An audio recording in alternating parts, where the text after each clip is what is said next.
മാളുവിൻ്റെ കുട്ടികളാണ്. മാളുവിൻ്റെ ഒരു കുട്ടിയെ കാണുന്നില്ല.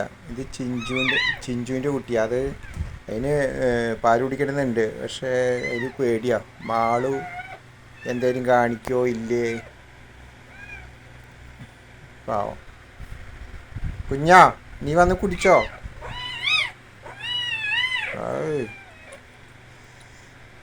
വായോ, മാളു അറിയില്ല, വന്ന് കുടിച്ചോ.